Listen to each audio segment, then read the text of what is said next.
have done the normalization step in the previous analysis.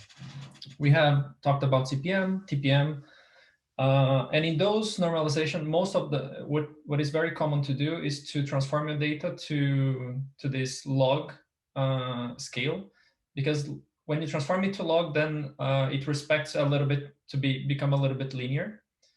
And you'll see a little bit why that is important later on. But once you have the data normalized, then we can go further to do more exploratory data analysis. In principle, that is visualization using principal component analysis. And also later on, we'll talk about clustering and using heat maps, for example, for illustrating your results. So why do we need PCA? Why is used that much? So one of the reasons is to simplify complexity, so it becomes easier to work with the data. So imagine that you have a list of genes. We can also put a laser pointer here. So the number of samples in your matrix and the number of genes, for example, and then you can transform that data to a two-dimensional object. So you have only two rows basically to work with, and for all your samples. So, and you also can, in some cases, transform non-linear relationships. So for example, your counts, they are in exponential or in this negative binomial distribution, they follow that distribution. So when you do the log transformation, you transform this to a semi-linear, or what they call quasi-linear distribution. To remove redundancies in your data, because among the 20,000 genes that you have, most of those genes will have a very similar expression pattern. So for example, in the case of our data set, we have 3 samples that are highly expressed and 3 that are low expressed, for example, so in terms of genes. Many of those genes will be highly expressed in those 3 samples. So we actually don't need that much, all those genes to represent that information, that those genes are upregulated. And you'll see a little bit later when I explain how PCA works. And then since we are filtering that noise, we can also identify the most relevant information in your data set. And then we can also filter noise, but that is a topic for more single-cell RNA sequencing. For bulk RNA sequencing, the most common is to use the first principal components, for the first and the second. And of course, once you have only those 2 principal components, now you can actually visualize them in a scatter plot. That is very common seen in the papers. So how PCA work? PCA is a linear algebraic method for dimensionality reduction. It is a case within a mathematical method called singular value decomposition, SVD, that is very much used for data compression. And it says that any matrix, so for example, your counts and per sample, they can be decomposed as a multiplication of other matrices. And that is also named as matrix factorization if you have had linear algebra in school. So this is just a visual representation of that. So you have your genes and your samples in here. And then what PCA will try to do is to find matrices that multiply together will originate your original matrix.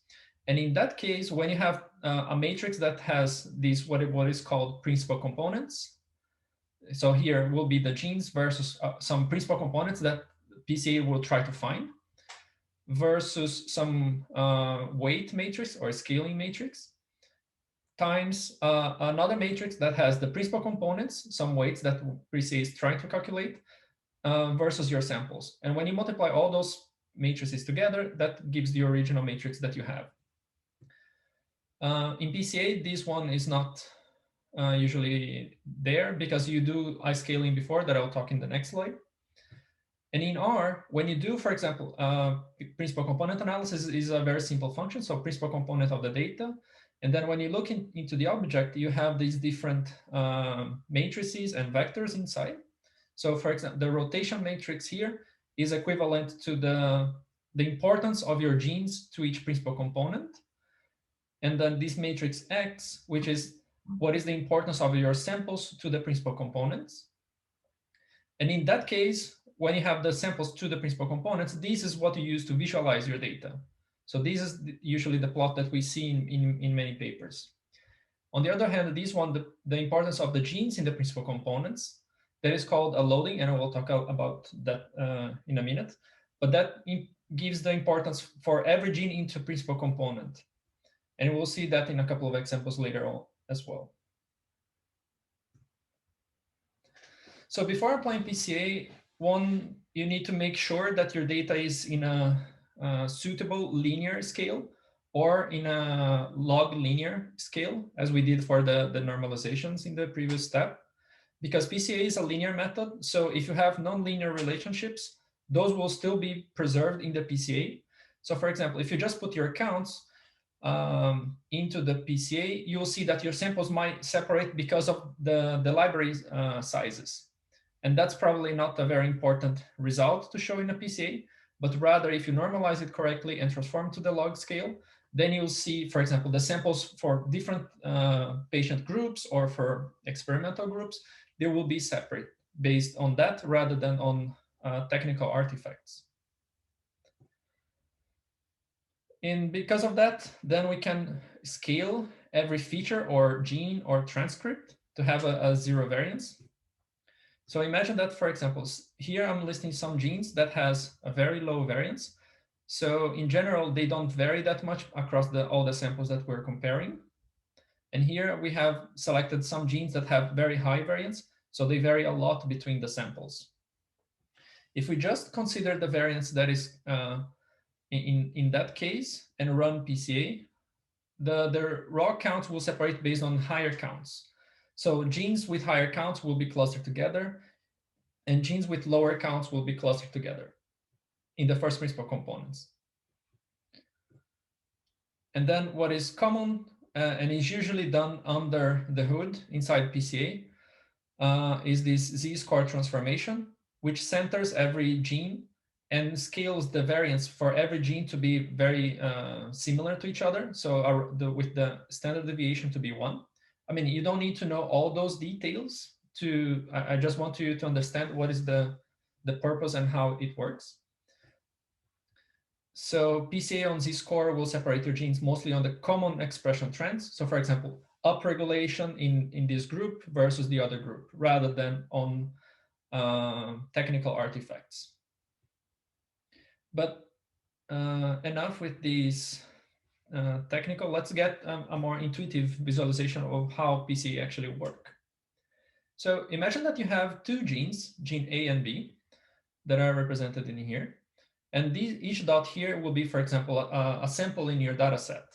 And once you scale them to have a mean 0, so then they are very comparable for this kind of correlation.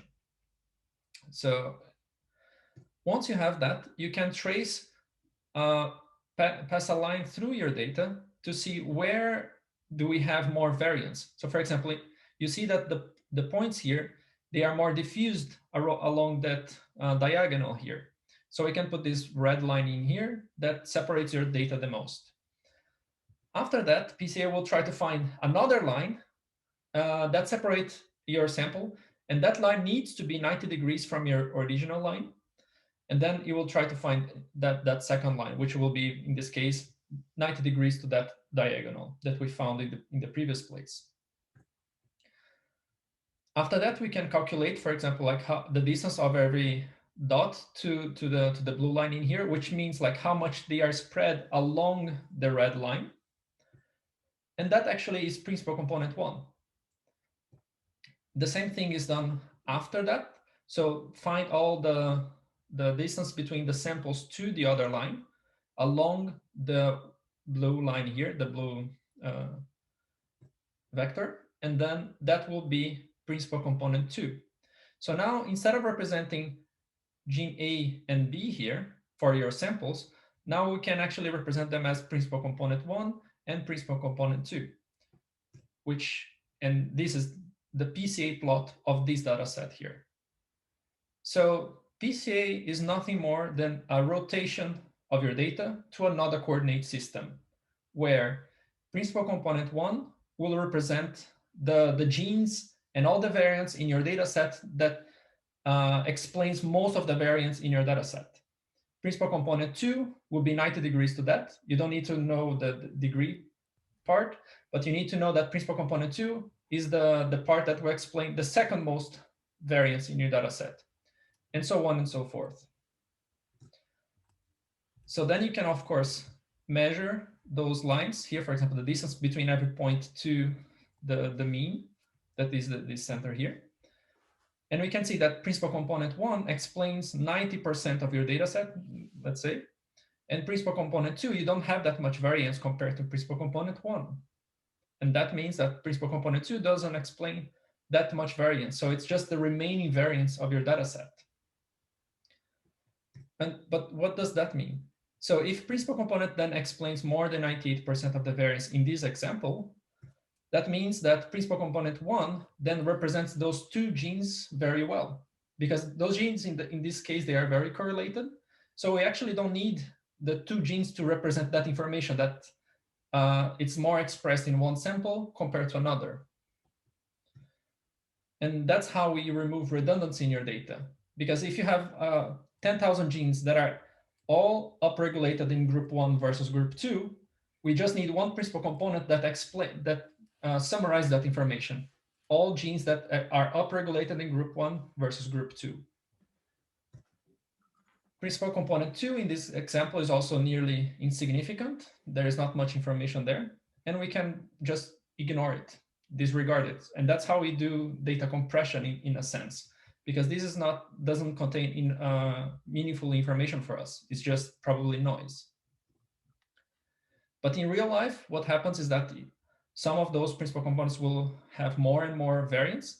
So there are many ways you can do it. But for example, in this example, we have principal component 1 up to 26, and they have a decreasing amount of variation because the first principal component stores more information than the second, then the third, and so on.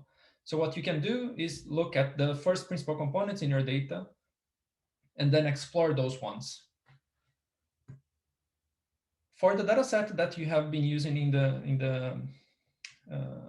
the exercises, is coming from this paper, as I mentioned before. And here's the principal components that I showed you before as well. So the samples 0, 2, 4, and so on until day 14 of inflammation. And you can see here, for example, that the principal some samples they are distributed across the principal component 1. So for example, sample 0 up to day 7, and then they come back. So there are some genes that are important for this sample separation here. On the other hand, and some of those genes, if you look in the other matrix from after calculating principal component analysis, you can see that some genes are related to that separation, are important for that separation. The same thing is true for principal component 2. So some samples, they separate because of this. So for example, if you compare a sample from day 4 versus a sample from day 12, these samples, even though they have the same probably expression of all those genes here, they have a difference in expression of those genes here that are separated by principal component 2. And which genes are those? So then you have a list of all the genes that are different between those two samples here, those two groups.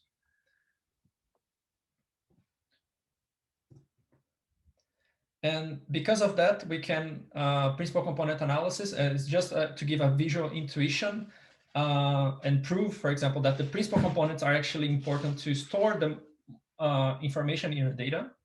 Let's take just as an example here. If you take a picture with 3,000 pixels versus 4,000 pixels, or you can imagine this as samples versus genes. And then you calculate principal components analysis, and you get one of the matrices that is important for your sample in the principal component analysis that we're mentioning here. And then rather than using the whole matrix, because since this is a multiplication of matrices, I can originate the data again, the raw data again, using only those matrices.